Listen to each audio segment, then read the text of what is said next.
What's up? Just here in the desert, doing a short little video on gold.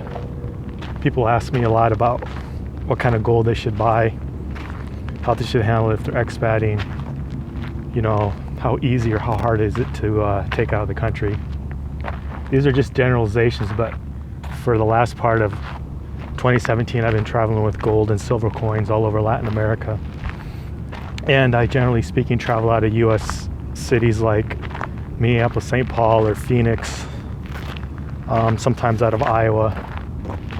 And I get a lot of information, a lot of criticism because there seems to be a lot of conflicting information. Like, for example, you're supposed to fill out a form, a customs form, if your gold is worth $2,500 or more.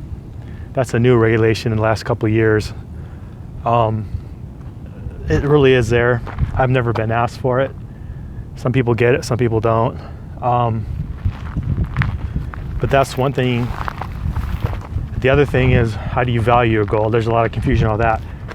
In the past, they would say, you look at the face value. So if you have a gold eagle that says 50 bucks, you can value it 50 bucks. Now here's the thing. The people at the airport don't really know how to value it. Some people value it one way, some people value it the other way. So as you can see, you could take out quite a lot of money if they value it at 50 bucks a coin.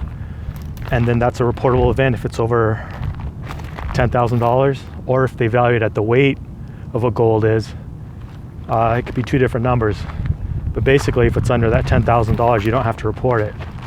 My experience has been no one really cares and no one asks you for the customs form.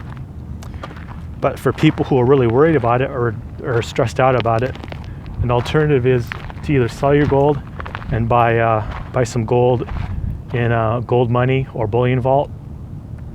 The nice thing about gold money is they issue an ATM card, so you can have electronic gold and you can put it on your card and you can spend it anywhere in the world. Another nice thing is with gold money, you can send in your gold coins. You don't have to sell them and realize a capital gain or capital loss if you don't really want to. That's another advantage. Now the spread between buying and selling gold and gold money is a little bit higher than bullion vault. And with bullion vault or with gold money, all you have to do, if you don't want their ATM card, and I don't believe bullion vault has one, but with gold money, you can just transfer it right back to your bank account, which can be handy.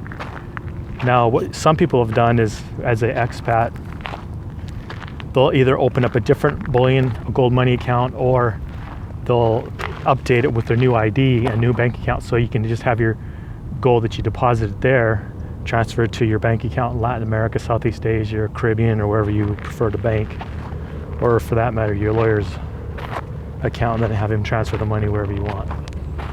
Anyways, what I suggest people do is do what they're comfortable with.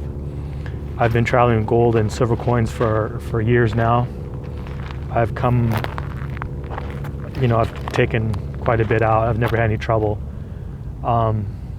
I still think it's a safe way to go. If you're another alternative, if you want to transfer wealth outside the country, is Bitcoin, which I won't talk about here. But with the gold coins and for expats, the main thing is I think you should have a little of both.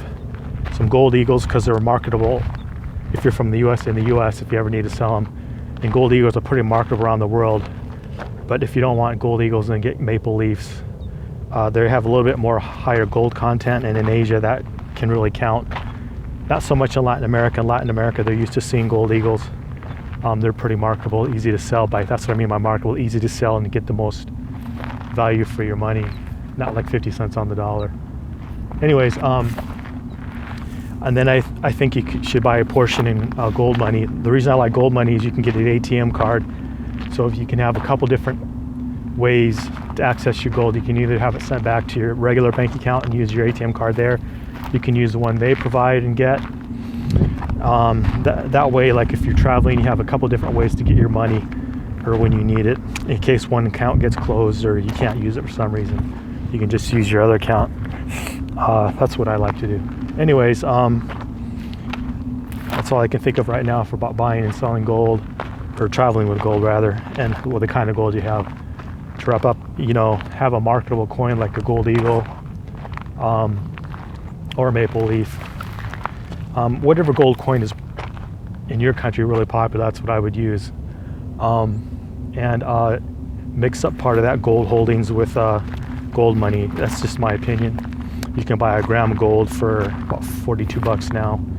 So you can have a small account there, and technically speaking, gold money is in Canada, and you can use their vaults in Singapore or Hong Kong or Canada for that matter. So you get some geographical diversification of your assets, at least if you're an American citizen.